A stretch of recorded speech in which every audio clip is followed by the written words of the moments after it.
School van வந்து ஸ்கூலுக்கு பசங்களை பிக் பண்ணிட்டு போயிட்டு இருக்குது. போற வழியில வந்து ஒரு ரயில்வே கேட் இருக்குது. இந்த ரயில்வே கேட் வந்து ட்ரெயின் வருதுன்னா கரெக்டா க்ளோஸ் ஆயிருக்கணும் கரெக்டா. பட் இன்னைக்கு காலையில அந்த ரயில்வே கேட் திறந்து இருக்குது. இவங்க தாண்டிடலான்னு கரெக்டா போகிறப்போ ட்ரெயின் வந்துருச்சு. க்ளோஸ் ஆயிருக்கிற வேண்டிய கேட் வந்து ஏன் திறந்திருந்துச்சு அப்படின்னு கேட்டா இன்னைக்கு எல்லாருமே மாத்தி மாத்தி கை காமிச்சிட்டு இருக்காங்க. அதெல்லாம் நான் அடுத்து சொல்றேன். திறந்திருந்திருக்குது. இந்த வேன் கரெக்டா போகுது. உள்ளுக்குள்ள நான் சொன்ன மாதிரி பசங்க இருக்காங்க. 5 பேர் மொத்த வேனுக்குள்ள இருக்காங்க, டிரைவர் சேர்த்து. கரெக்டா அவங்க தாண்டறப்போ ட்ரெயின் வந்து அடிச்சிருது. அடிச்சு 50 மீட்டருக்கு இழுத்துட்டு போகுது. இழுத்துட்டு போற வழியில வந்து எலக்ட்ரிக் கம்பம்லாம் இருக்குது. எல்லாத்தையும் அடிச்சு இழுத்துட்டு போய் ஒரு விபத்தாய் விழுந்து கிட்ட இருக்கிறவங்க காப்பாற்றணும்னு சொல்லி ஓடி வர்றப்ப அந்த எலக்ட்ரிக் கம்பம் இழுத்ததுனால அவங்களையும் எலக்ட்ரிக்யூட் பண்ணி தூக்கி போட்டுன்னு சொல்லிட்டு என்னெல்லாமோ நடந்திருக்குது. இதுல மிகப்பெரிய பிரச்சனை என்னன்னு பாத்தீங்கன்னா இவ்வளவு நேரம் ஆயிடுச்சு, ஆல்மோஸ்ட் 12 hours ஆயிடுச்சு நான் இந்த வீடியோ எடுக்கிறப்போ. இவ்வளவு நேரம் கழிச்சு யாருக்குமே 100% இதுதான் நடந்துச்சுன்னு இத்தனை பேர் பார்த்தாலும் யாருக்குமே தெரியல. ஏன்னா எல்லாரும் மாத்தி மாத்தி கை காமிக்கிறாங்க. அதுல என்ன பிரச்சனைன்னு பாத்தீங்கன்னா எல்லாரும் மாத்தி மாத்தி கை காமிச்சாலும் 100% இது தவிர்த்திருக்க கூடிய ஒரு விஷயம் தெரியறப்போ தான்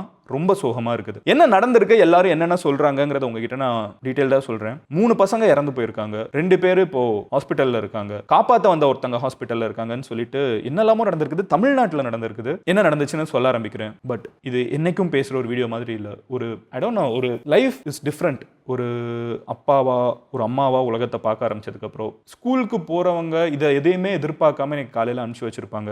அதெல்லாம் பார்க்குறப்போ உண்மையிலே என்ன சொல்லி அவங்க அப்பா அம்மாவை கன்வின்ஸ் பண்றது, எப்படி அவங்களை கன்சோல் பண்றது, எதுவுமே தெரியல. இன்னைக்கு வீடியோல இந்த சப்ஸ்கிரைப் இந்த பாருங்க அதெல்லாம் தோணல. மனசுல இருக்கிறத நான் ஓப்பனா பேச போறேன். முதல்ல என்ன நடந்துச்சு அப்படிங்கறத வந்து நான் உங்ககிட்ட சொல்லிடுறேன். முதல் விஷயம் என்ன அப்படின்னு பாத்தீங்கன்னா, இது வந்து விழுப்புரம்ல இருந்து மயிலாடுதுறை விழுப்புரம் பேசஞ்சர் எக்ஸ்பிரஸ். ஓகேவா? இந்த ட்ரெயின் வந்து ஸ்டேஷன்ல இருந்து கிளம்பி போயிட்டு இருக்குது. ஒரு 7:45 அந்த மாதிரி ஏஎம்க்கு வந்து செம்மங்குப்பம் அப்படின்னு சொல்லப்படக்கூடிய ஒரு பர்டிகுலர் கிராசிங் வந்து கடலூர் கிட்ட இருக்குது. இந்த இடத்துல இந்த ட்ரெயின் வந்து கிராஸ் ஆக போகுது. இப்போ இதே நேரத்தில் என்ன ஆகுதுன்னு பார்த்தீங்கன்னா, ஒரு ஸ்கூல் வேன் காலையில் 7:45க்கு நான் சொன்ன மாதிரி பசங்களை பிக் பண்ணிட்டு 4 பசங்களை பிக் பண்ணிட்டு டிரைவர் சேர்த்து வந்துட்டு இருக்காங்க வேன். அந்த கேட் வந்து ஓப்பன் ஆயிருந்திருக்குது. அண்ட் சைடில் வந்து நிறைய மரம் இருக்குது. ஸோ மரம் இருக்கிறப்ப நம்மளுக்கே தெரியும், நம்ம நிறைய டைம் இதை நம்மளே பர்சனலாக எக்ஸ்பீரியன்ஸ் பண்ணியிருப்போம். நான் பார்த்துருக்கேன், மதுரையில் அழகப்ப நகர்னு ஒரு இது கூட இருக்கும், ஒரு கிராசிங் இருக்கும். ட்ரெயின் வந்து ஹார்ன் அடிக்கலைன்னா வருதுன்னே தெரியாது. நம்ம கண்ணு முன்னாடி தான் வந்து கேப் கிடைக்குமே தவிர சைடில் ஃபுல்லாக மரமாக இருக்கும். அந்த மாதிரி ஒரு கிராசிங் இது. ஓகேவா? அந்த மாதிரி கிராசிங் இருக்கிறப்போ இந்த ட்ரெயின் வந்து வந்திருக்குது. இவங்க தாண்டி இருக்காங்க. அடிச்சு 50 மீட்டருக்கு தரன்னு இழுத்துட்டு போயிருக்குது. அந்த ட்ரெயின்ல வந்த வேகத்துல இழுத்துட்டு போனது மட்டும் இல்லாம அதுக்கப்புறம் போற வழியில நான் சொன்ன மாதிரி இந்த போஸ்ட் கம்பம்லாம், இந்த எலக்ட்ரிக் போஸ்ட்லாம் இருக்குல்ல, அதெல்லாத்தையும் சேர்த்து இழுத்துட்டு போய் ஒரு மிகப்பெரிய விபத்தாகி அந்த இடத்துலயே 2 பசங்க இறந்து போயிருக்காங்க. ஒருத்தங்களை ஹாஸ்பிட்டல் கொண்டு போய் அங்க அவங்க இறந்துட்டாங்க. இன்னும் 2 பேர் காயம். மொத்தம் 5 பேர். ஸோ டிரைவர் பிளஸ் ஒரு பையன் மட்டும் இப்போதைக்கு காப்பாற்றப்பட்டிருக்காங்க, ஹாஸ்பிட்டல்ல இருக்காங்க. பட் இந்த ஒரு மிகப்பெரிய விபத்து சவுண்டு எல்லாம் டம்னு ஒரு சத்தம் கேட்குது. எல்லாரும் ஓடி வந்து பாக்குறாங்க. சுத்தி இருக்கக்கூடிய மக்கள் வந்து எப்படியாவது காப்பாத்திடணும்னு சொல்லிட்டு கிராம மக்கள் வந்து காப்பாற்ற போறப்போ அண்ணாதுரை அப்படிங்கிற ஒருத்தங்க, இன்னைக்கு உண்மையிலே இந்த வீடியோல வந்து அவங்களுக்கு ஒரு பெரிய சல்யூட் சொல்லணும். யார் என்னன்னு தெரியாது, சவுண்ட் மட்டும் கேட்குது. பசங்க பாதிக்கப்பட்டிருக்காங்க.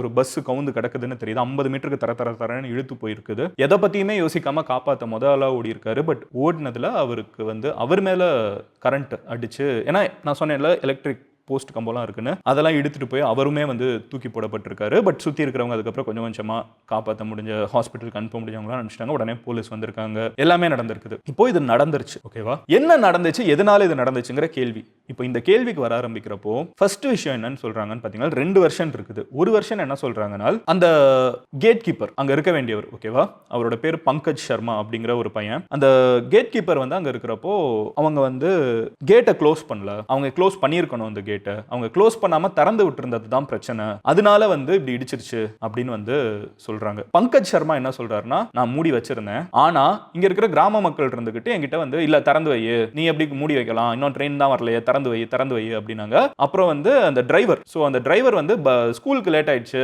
நீ வந்து திறந்து விடு அப்படின்னு சொன்னதுனால தான் நான் வந்து இதை திறந்து விட்டேன் அப்படின்னு சொல்றாங்க. இது ஒரு வெர்ஷன். ஓகேவா? இன்னொரு சைடு அந்த டிரைவர் அண்ட் அந்த இப்போ காப்பாற்றப்பட்ட அந்த ஒரு பையன் 2 பேருமே என்ன சொல்றாங்கன்னா, ஒரே மாதிரி என்ன சொல்றாங்கன்னா, நாங்க வர்றப்போ அங்க அந்த கேட் கீப்பரே பார்க்க முடியல, அவர் அந்த கண்ணுக்கு முன்னாடி விஷன்லயே இல்ல, கேட் எப்பவும் போல திறந்திருந்துச்சு, தாண்ட போறப்போ இடிச்சிருச்சு அப்படின்னு வந்து அங்க இருக்கக்கூடிய அந்த காப்பாற்றப்பட்ட பஸ் டிரைவரும் இந்த பையனும் சொல்றாங்க. இந்த ரயில்வே எக்ஸ்பர்ட்ஸ் இருப்பாங்கல்ல, அவங்க அங்கே இருந்து பிரஸ் கிட்ட பேசுறவங்க என்ன சொல்றாங்கன்னா, இந்த கேட் கீப்பர் வந்து கதவை சாத்துற போலாம், அடிக்கடி இங்க இருக்கக்கூடிய கிராம மக்கள் வந்து இல்ல திறந்து விடுங்க, நான் 2 வீலர்ல போய்க்கிறேன், அதான் இன்னும் வரலையே, ஏன் அதுக்குள்ள நிறுத்துற அப்படின்லாம் சொல்லி திறந்து விட்டுருக்காங்க. அவங்க அப்படி திறந்து விட்டுருந்தாலும் அவன் மேல தப்பு தான், ஏன்னா அவங்க அப்படி திறந்து விடக்கூடாது. மக்கள் என்னதான் பிரஷர் பண்ணாலும் இது வந்து உயிர் சம்பந்தப்பட்ட விஷயங்கிறப்ப வந்து யார் என்ன பிரஷர் பண்ணாலும் அது மூடுறதுனா ரூல்ஸை ஃபாலோ பண்ண அவங்க திறந்து விட்டுருக்க கூடாது. பட் இவர் திறந்து விட்டுருக்காரு. ஏன்னா வந்து ஒரு நம்பர் பாஸ் ஆகுமா, ஸோ ஒரு ஸ்டேஷனுக்கு வந்து ட்ரெயின் ஒரு கேட்டை வந்து ட்ரெயின் பாஸ் ஆக போகுதுன்னா முந்தின இடத்துல இருந்து கால் பண்ணி இந்த மாதிரி ஒரு கோடு வந்து சொல்லுவாங்க, இவங்க பதிலுக்கு கோடு சொல்லணும். இந்த ப்ராசஸ் எல்லாமே கரெக்டாக நடந்திருக்குது. ஸோ